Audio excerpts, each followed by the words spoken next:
Chapter 6, Non-Attachment is Complete Self-Abnegation, Part 3. To work properly, therefore, you have to first give up the idea of attachment. Secondly, do not mix in the fray. Hold yourself as a witness and go on working. My master used to say, look upon your children as a nurse does. The nurse will take your baby and fondle it and play with it and behave towards it as gently as if it were her own child. But as soon as you give her notice to quit, she is ready to start off bag and baggage from the house. Everything in the shape of attachment is forgotten. It will not give the ordinary nurse the least pang to leave your children and take up other children. Even so are you to be with all that you consider your own. You are the nurse, and if you believe in God, believe that all these things which you consider yours are really His. The greatest weakness often insinuates itself as the greatest good and strength. It is a weakness to think that anyone is dependent on me and that I can do good to another. This belief is the mother of all our attachment, and through this attachment comes all our pain. We must inform our minds that no one in this universe depends on us. No one, not one beggar depends on our charity, not one soul on our kindness, not one living thing on our help. All are helped on by nature and will be so helped even though millions of us were not here. The course of nature will not stop us for you and me. It is, as already pointed out, only a blessed privilege to you and me that we are allowed in a way of helping others to educate ourselves. This is a great lesson to learn in life, and when we have learned it fully, we shall never be unhappy. We can go and mix without harm in society anywhere and everywhere. You may have wives and husbands, and regiments of servants, and kingdoms to govern, if only you act on the principle that the world is not for you and does not inevitably need you. They can do you no harm. This very year, some of your friends may have died. Is the world waiting without going on for them to come again? Is its current stopped? No, it goes on. So drive out of your mind the idea that you have to do something for the world. The world does not require any help from you. It is sheer nonsense on the part of any man to think that he is born to help the world. It is simply pride. It is selfishness insinuating itself in the form of virtue. When you have trained your mind and your nerves to realize this idea of the world's non dependence on you or on anybody, there will be no reaction in the form of pain resulting from work. When you give something to a man and expect nothing, do not even expect the man to be grateful.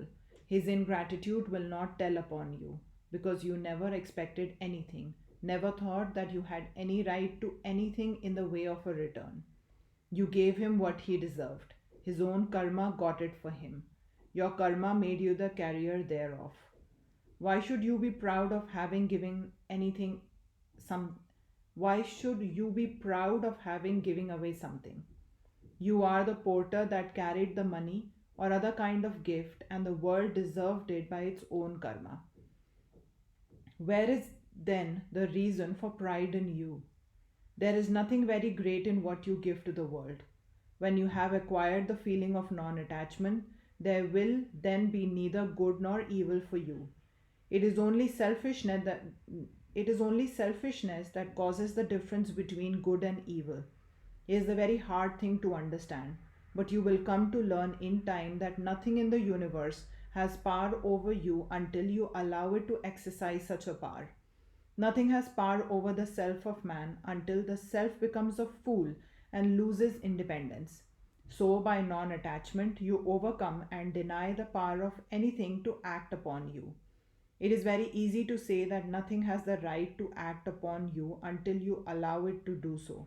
But what is the true sign of a man who really does not allow anything to work upon him, who is neither happy nor unhappy when acted upon by the external world? The sign is that good or ill fortune causes no change in his mind. In all conditions, he continues to remain the same. There was a great sage in India called Vyasa. This Vyasa is known as the author of the Vedanta aphorisms and was a holy man. His father had tried to become a very perfect man and had failed. His grandfather had also tried and failed. His great grandfather had similarly tried and failed. He himself did not succeed perfectly, but his son Shuka was born perfect. Vyasa taught his son wisdom, and after teaching him the knowledge of truth himself, he sent him to the court of King Janaka. He was a great king and was called Janaka Videha. Videha means without a body. Although a king, he had entirely forgotten that he was a body. He felt that he was a spirit all the time. This boy Shuka was sent to be taught by him.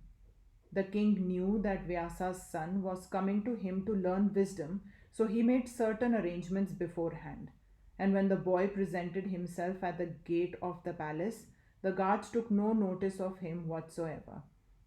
They only gave him a seat, and he sat there for 3 days and nights, nobody speaking to him, nobody asking him who he was or whence he was. He was the son of a very great sage. His father was honored by the whole country, and he himself was the most respectable person. Yet the low, vulgar guards of the palace would take no notice of him. After that, suddenly the ministers of the king and all the big officials came there and received him with great honors. They conducted him in and showed him into splendid rooms, gave him the most fragrant baths and wonderful dresses, and for 8 days they kept him there in all kinds of luxury. That solemnly serene face of Shuka did not change even to the smallest extent by the change in the treatment according to him. He was the same in the midst of this luxury as when waiting at the door. Then he was brought before the king.